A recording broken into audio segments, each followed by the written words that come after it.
Hi everyone, this is John Daly. I'm here with Bernie Goldberg for another episode of the No BS Zone. How's it going today, Bernie? Just fine so far anyway. Good, good. Today, so we'll be talking about a few different topics today, some things that have been in some recent news cycles. One we kind of talked about right just a few minutes ago, kind of throwing into the mix, was a recent New York Times column, a New York Times article, kind of detailing that there has been a change in Fox News's programming. A lot less Trump. He hasn't been interviewed by the network, I guess, in 100 days. They're not following his rallies anymore. What do you think about this? I think it's significant, John, because what Fox is saying, and when I say Fox, apparently that means Rupert Murdoch, who makes all the decisions over there. He's saying enough of this stolen election BS, just enough. We've had enough of it. And if he's had enough, that says something important. Now, I'm not saying Fox's most loyal viewers are going to abandon Fox or abandon Tucker Carlson or Sean Hannity. They'll still watch.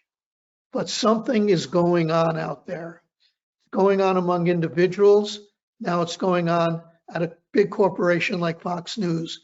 People at Fox News as a corporation are saying, we've had enough of the tiresome stories about how the 2020 election was stolen, and it's hurting us going forward.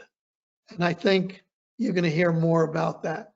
I think Donald Trump's influence is not gaining in power, but in some places, and I think we're going to talk about this in a bit, it's losing influence in some places. No, definitely in some places for sure. It's interesting. Don't watch. I've talked about this with you before. Where I don't watch nearly as much Fox News as I used to. And whenever I check in, I do. I still see a lot of their hosts, standing up to the January 6th committee, trying to say that it's illegitimate. But it's interesting. Yeah, I didn't realize they hadn't talked to Trump in an interview in that many days. That is notable for sure.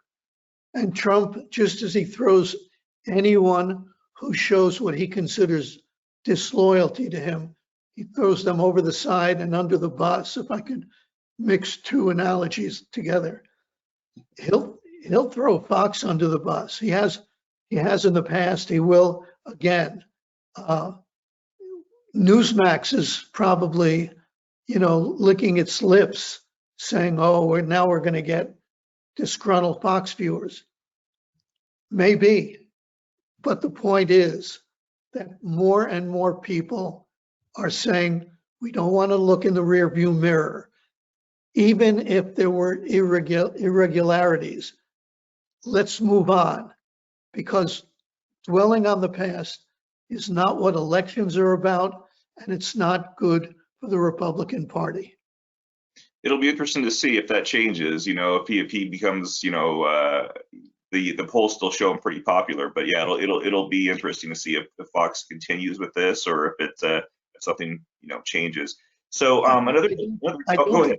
I don't think they'll attack him. Just as political candidates like Glenn Youngkin in Virginia, he never attacked Donald Trump. He simply didn't embrace Donald Trump. I think that's what we'll see at Fox News also. All right. Something to keep an eye on. So another topic we wanted to talk about is there is a new political party that was announced last week, and it got some media attention. It's called the Forward Party. It was founded by Andrew Yang and formed by centrist Democrats and Republicans, with their aim being problem solving rather than partisanship. Bernie, do you see this latest attempt at a third party going anywhere? And do you think any third party has a prayer of gaining any momentum in our country? No, I don't. I understand the thinking behind this particular third party, because a lot of people listening to us right now, based on the responses we get, they're tired of the extremes.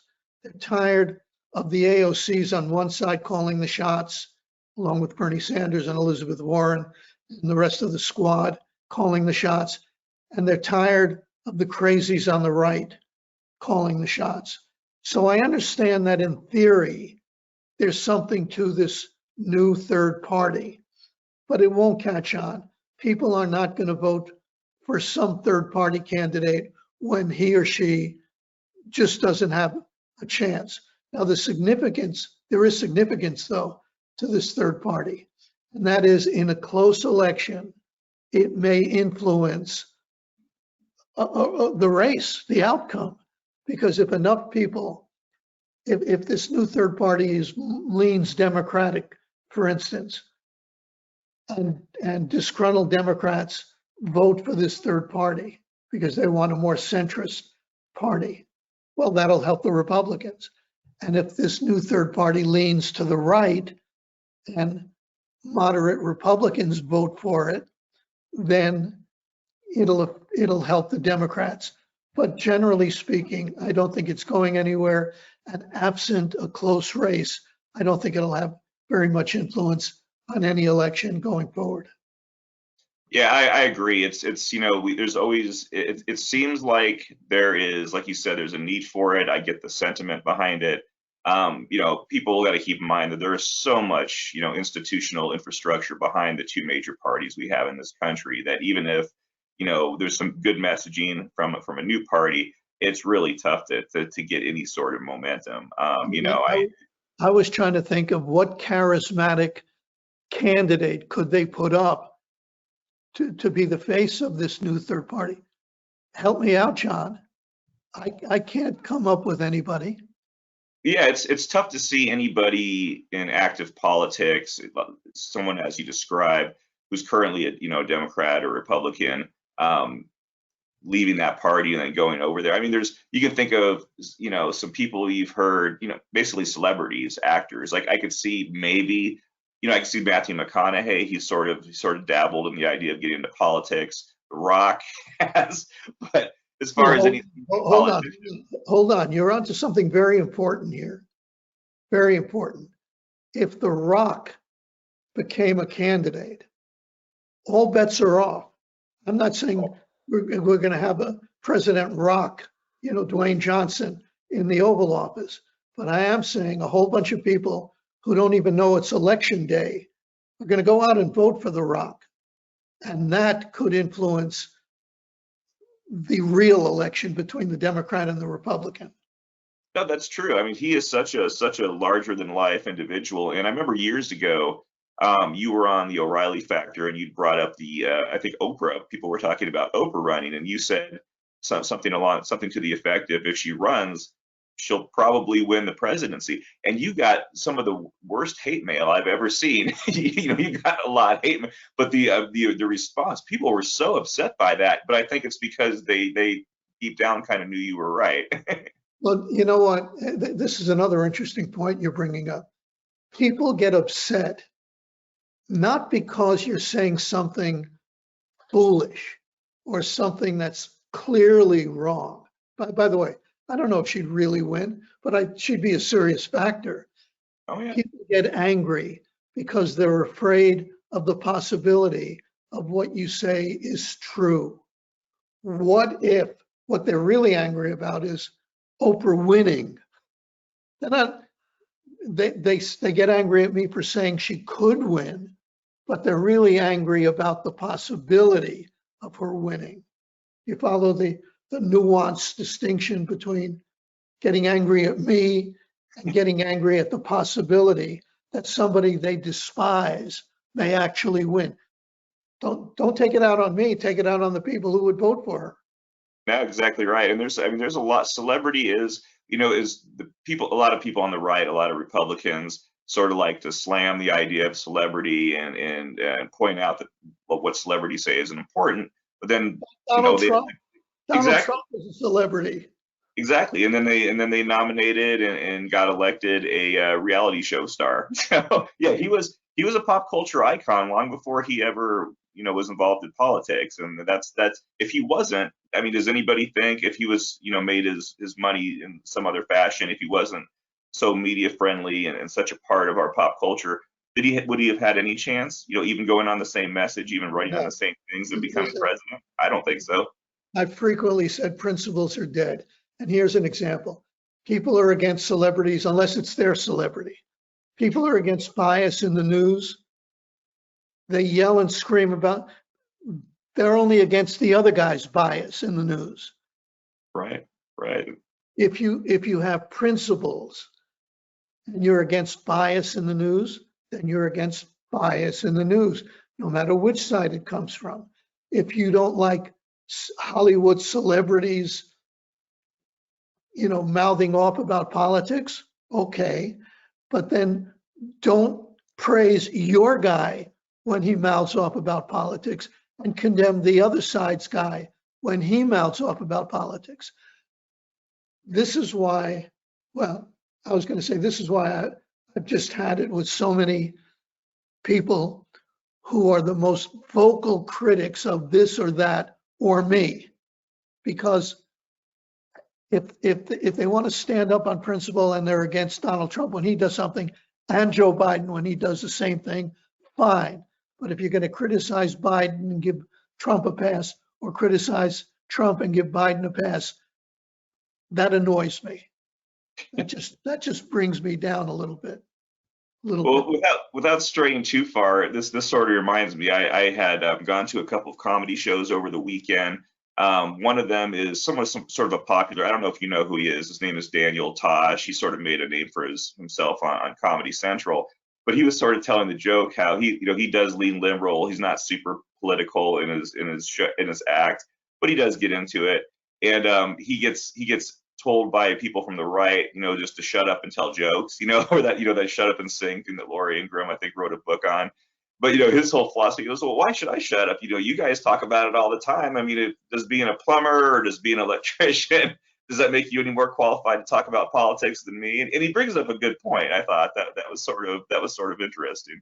That's true. You're making one good point after another, John. But I prefer comedy absent politics. Yeah, I mean, not except for Johnny Carson's brand of comedy. He would slam the right and he would slam the left. I don't like comedy that only slams the right or only slams the left. Mostly only slams the right is the kind of comedy we have.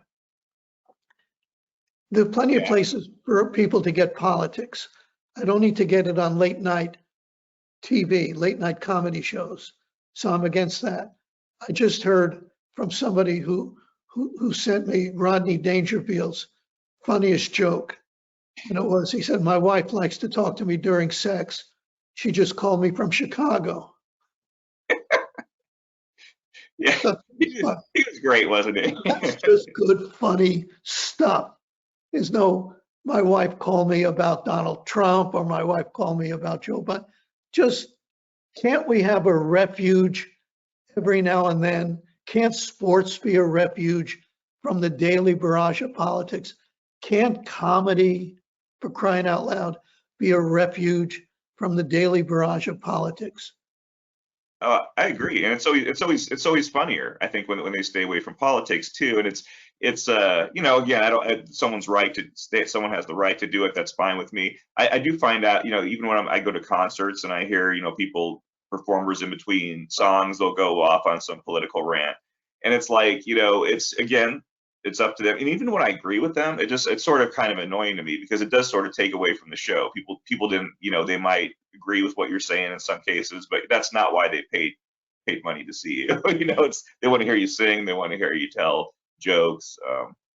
I think in Jon Stewart's case, and he and I got into it quite a bit back in the day when he was attacking me and I was attacking him.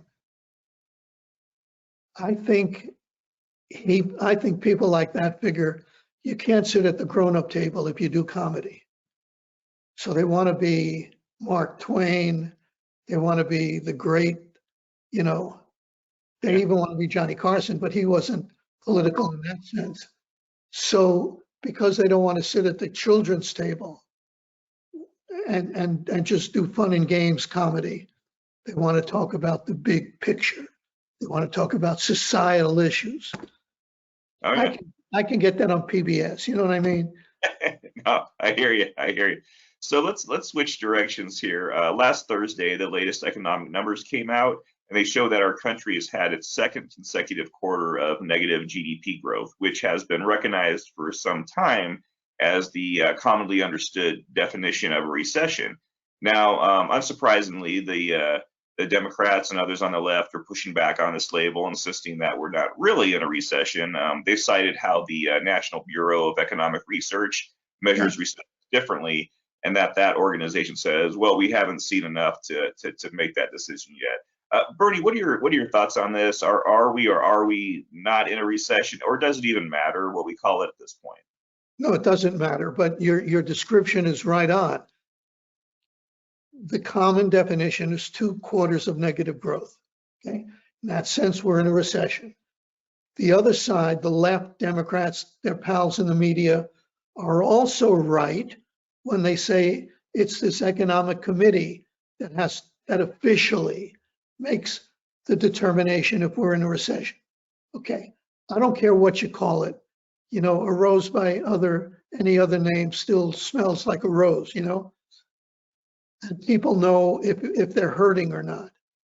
What I find interesting is if a Republican were president, if Donald Trump were the Republican who was president, and we had 2 consecutive quarters of negative growth, we wouldn't be quibbling about whether we're in a recession.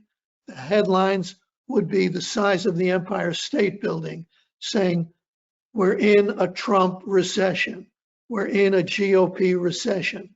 That's what bothers me.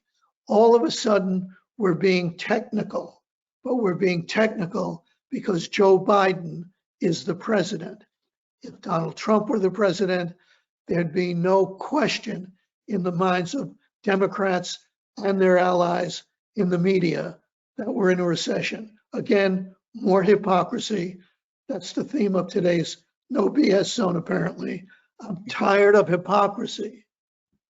Yeah, and we both know, you know, if like you said, situations reversed, everybody on both sides would switch as well. You know, and I get it. You know, I get why the you know the party in power doesn't want to have to deal with this, because even more talk about a recession that can screw with the economy as well. So I get it. At the same time, it would be really refreshing for, you know, if Biden were you know, if he would have came out and said, you know, yes, this does meet what we commonly refer to as recession, but there are these good things that are happening too. I don't expect this to last, you know, and there are some good numbers, there's some bad ones too. Hold on. That kind of honesty will not be tolerated in the No BS Zone. That's right. Could you imagine? I mean, of course, that's what he should have done. He should have said, we've had 2 consecutive quarters of negative growth. There's a common definition of recession. Others don't think we're in a recession, but one way or the other, I know you're hurting and we're doing everything in our power to stop the pain. God forbid he would say something like that. But I mean, what you said is so right on. I mean this in a good way, so obvious, so decent, and they won't do it. What does that tell you? This is why people don't have faith in politicians and they don't have faith in the media, because they're just mouthpieces for whatever side they support. You know who was really good at saying the sort of thing that we just talked about was Bill Clinton. I was reminded of that. You know, he obviously had lots of faults, Bill Clinton, but you know, you remember that line from him, "I feel your pain." You know, he was someone who would kind of, you know, be able to empathize with people and not, you know, make a situation worse with his rhetoric. And Biden just doesn't have that that gift at all. What we're really saying is, when there's a situation that's obviously true, whatever it is, a politician should speak the truth, even if it hurts his side, and he could spin it to minimize the hurt, the negative side of it. They don't do it that way. They just BS all the time. They just, words don't mean anything to them. You know, oh, we're not in a recession. Oh, okay. I don't care if you call it a recession. I don't care if you call it a washing machine. I don't care if you call it Fiji, the island in the Pacific. I don't care what you call it. It is what, I hate this expression, but it is what it is. And politicians just won't say the obvious. They won't do it, either side. No, and if they did, it would help them out within the polls, I'm sure. I mean, what I think any sort of candor like that is a good thing, but it's And you know what would happen if they did? The other side would right. jump all over them. If Biden came out and said what you suggested, we are in a recession, 2 negative quarters of growth, and we're going to do our best to get us out of this recession. You know what the first thing would happen? Republicans would jump all over him.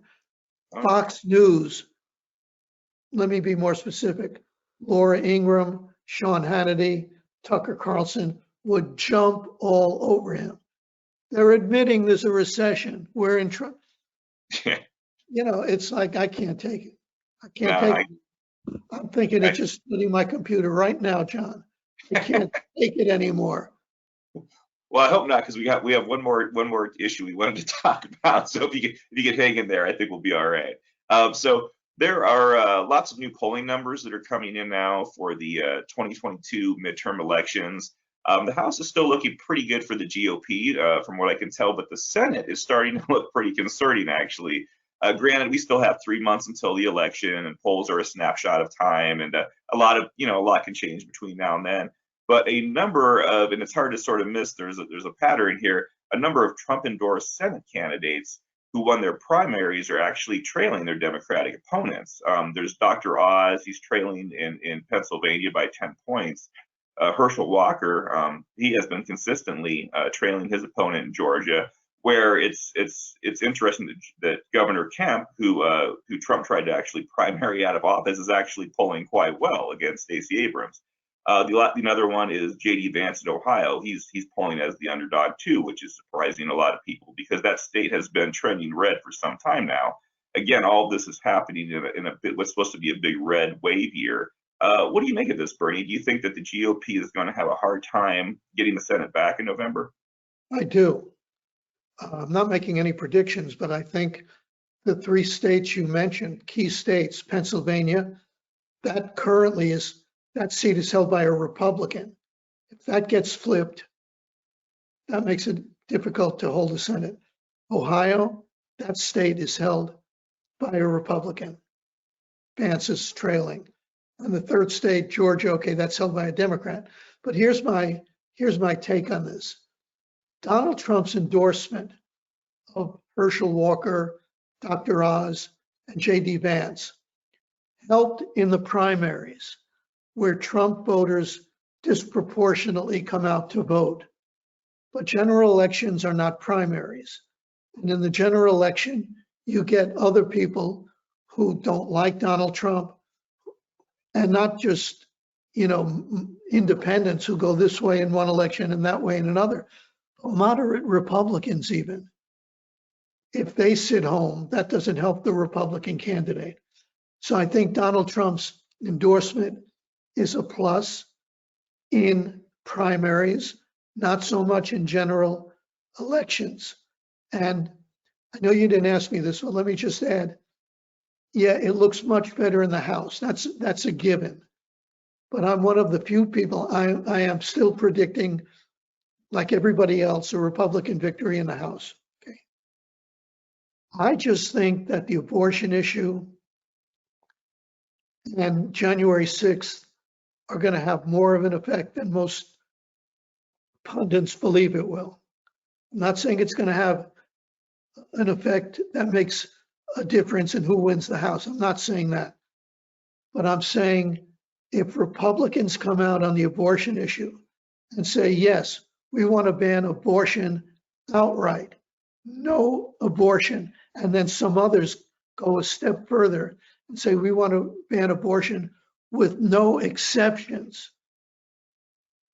moderate voters, including moderate Republican voters, get spooked by that stuff. They just do. And I think that might mean the red wave won't be as big or as red as most people think. When I mention this to friends, they say I'm missing the point. Maybe I am. Maybe I am. Personally, I'm hoping for a big Republican victory in the House and the Senate. I don't think it's going to happen in the Senate, not a big one anyway. And I think the Republicans will win the House. I'm just saying I'm not as comfortable as a lot of other people are because of abortion and January 6th. It'll be interesting to see. You know, the polls haven't really reflected much of a change. You know, there wasn't much of a difference between before Roe versus Wade was overturned and after, which kind of surprised some people. The January 6th committee stuff in the polls, they show some movement where people who were fairly suspicious, you know, of Trump's role in it are coming around a bit. But yeah, no, it'll be interesting. I mean, again, we have 3 months and we don't know what's going to happen between now and then, but you know, it'll be interesting. One thing I wanted to throw in, and this is sort of a sub last item that is somewhat, you know, it plays into this primary stuff. So I wrote about this a few weeks ago that, you know, it's sort of more information has come out on this, that the Democrats have been putting a lot of money into supporting these kind of crazy stop the steal candidates in Republican primaries, really getting more involved in them than you know, we've probably ever seen. We've seen examples in the past, but seems to me they're playing sort of a, you know, a dangerous game here. You know, they can do it, but you see what, you know, they've actually, I think, perhaps been successful. We saw this Doug Mastriano, I believe he's in Pennsylvania, the governor, really nutty guy, but he won the primary. Trump endorsed him, and then the Democrats were just pouring all kinds of money into his race. And obviously the feeling is that, you know, in the general election, they'll have the weakest Republican candidate possible. But, you know, also in a red wave year, that seems like it's kind of risky to me. What do you think? I'm with you. First of all, it's totally legal. Right. You could be a Democrat and pour millions of dollars into the most extreme Republican's campaign, hoping he wins the primary and loses the general election. It's also crummy and cheap, and another reason people don't have faith in politicians. Why is a Democratic Party spending millions of dollars to support Republicans they don't like? Not just any Republican. They're supporting Republicans who they claim is a threat to democracy.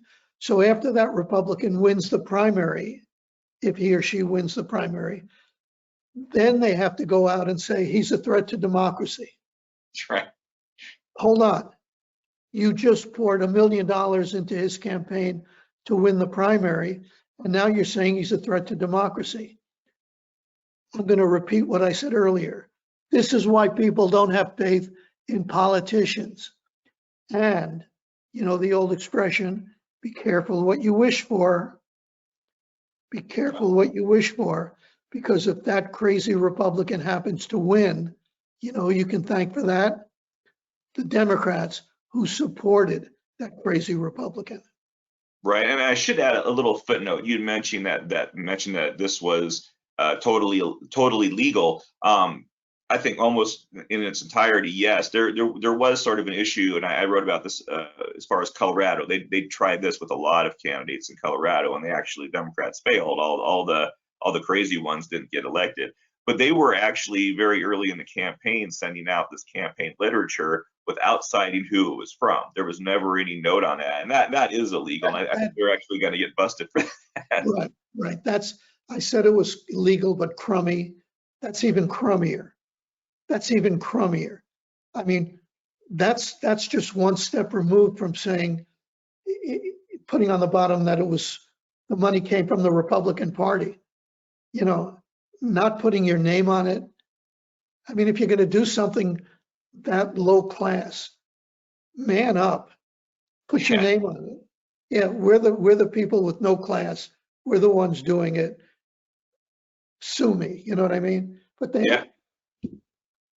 by the way, one thing we said earlier, how in the polls abortion isn't a big issue.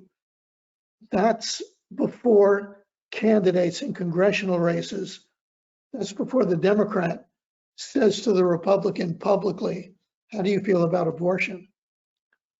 Are you in favor of abortion at all? Are you in favor of abortion? How do you feel about rape and incest?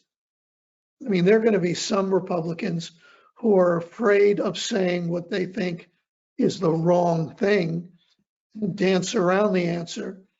And again, I think that's going to hurt Republicans. And not to the point of affecting who wins the House, but it could affect the degree to which the Republicans win the House. Right. Yeah. And the House has been a lock all along. They were so close, you know, and they're so close right now. They just have to win a few seats, and they got it. And you bring up a good point. During the debates, I think that'll be an interesting question. Probably both sides will have some good questions regarding abortion to ask of the other. So, but I guess that's probably a good place to leave things. Bernie, did you want to add anything? I don't think so. I don't think so. I think we've run the range of fascinating topics.